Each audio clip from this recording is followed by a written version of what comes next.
Hello students, welcome back. This is the second video on electrostatic potential.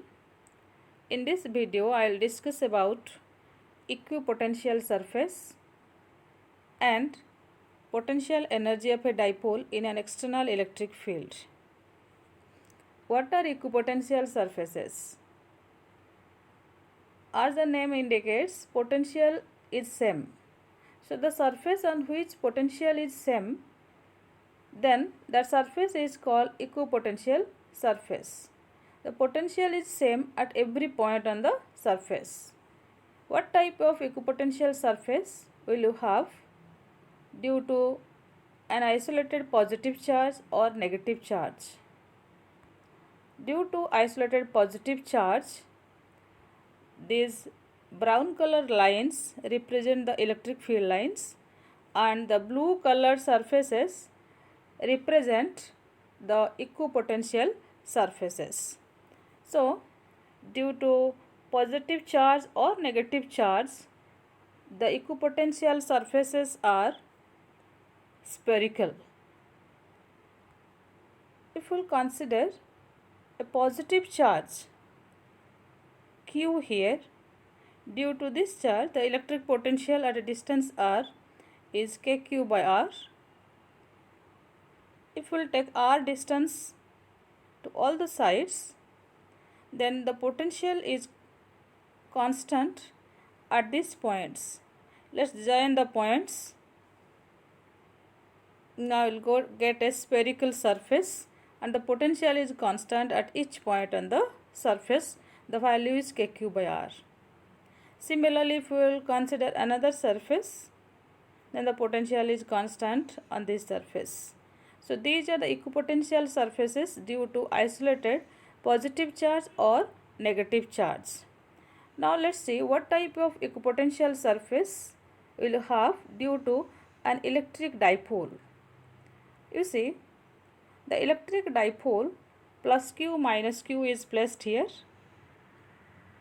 The brown color lines represent the electric field lines.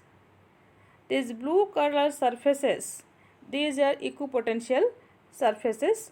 The potential is constant on those surfaces due to the dipole. At each point on the surface, the potential is due to the positive charge and the negative charge, the net potential, and the potential is constant at each point on the surface. So these blue color surfaces are the equipotential surfaces due to the electric dipole. Let's see the equipotential surface due to a uniform electric field. This is the case of uniform electric field. These lines represent the uniform electric field, blue color lines. These are electric field lines, and these surfaces represent the equipotential surface. It is clearly visible the angle between the equipotential surface and the electric field lines, it is 90 degree. Thus, the surfaces are equipotential surfaces. If the electric field line is along x-axis, then the equipotential surfaces are in the YZ plane. Okay. Now let's see what are the properties of equipotential surfaces. No work is done to move a charge from one point to another point on the equipotential surface. You know, W is equal to Q into del V. The work done to move a charge from one place to the other place in an electric field is Q into del V, where del V is the potential difference between those 2 points. Since potential is constant on the surface, then change in potential is 0, so W is equal to 0. That's why no work is done to move a charge on the equipotential surface. Second property, the electric field is always perpendicular to the equipotential surface. The angle between electric field line and equipotential surface is 90 degree. Third property, the equipotential surfaces do not intersect each other. So these are the properties of equipotential surfaces. These lines represent the uniform electric field. 3 points A, B, C are taken here.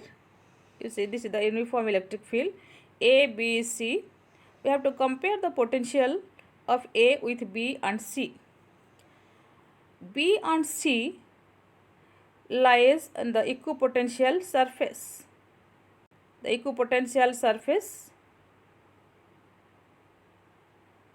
is a plane on which potential is constant. So B and C lies on the equipotential surface. Thus B and C are at the same potential. Now if you can compare the potential of A and that of C. Along the electric field line, potential decreases.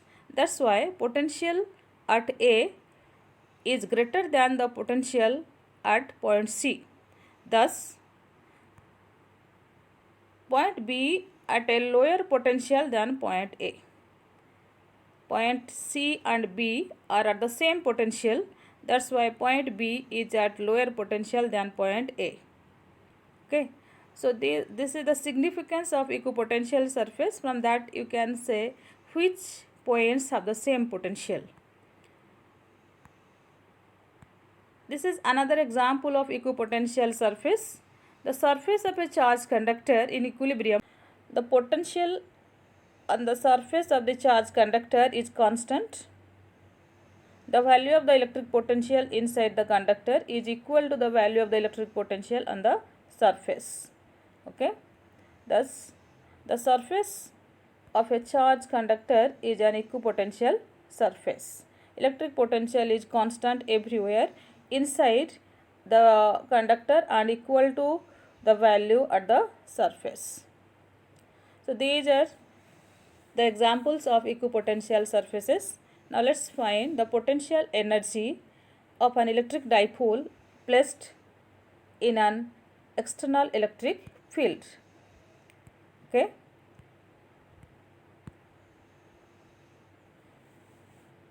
The electric dipole is placed in an electric field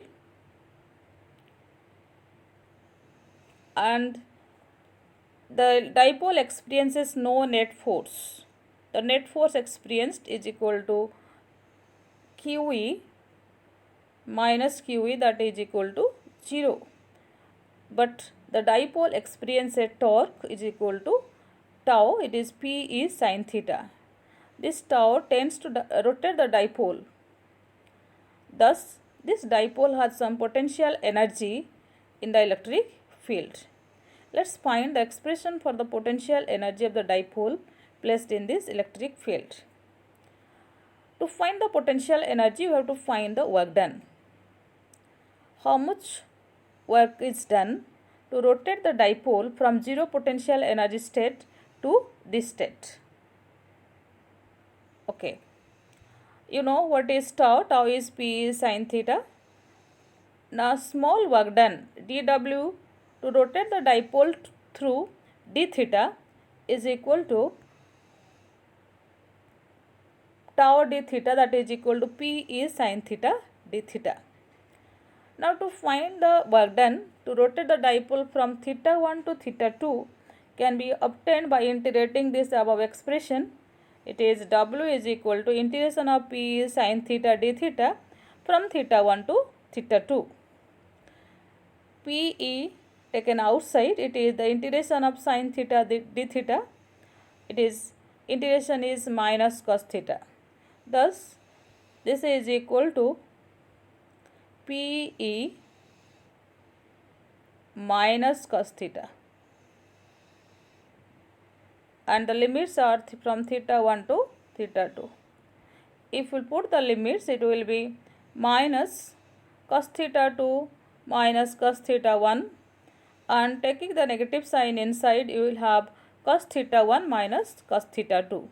So what is the work done? W? W is equal to PE whole into cos theta 1 minus cos theta 2. This is the work done to rotate the dipole from theta 1 to theta 2. To find the potential energy at this position theta, let's find the work done to rotate the dipole from 0 potential energy state to theta. And the potential energy is taken as 0 when the dipole moment makes an angle 90 degree with the electric field. Thus, the potential energy is the work done to rotate the dipole from 90 degree to theta. Substituting theta 1 is equal to 90 degree and theta 2 is equal to theta, you can find the potential energy of the dipole.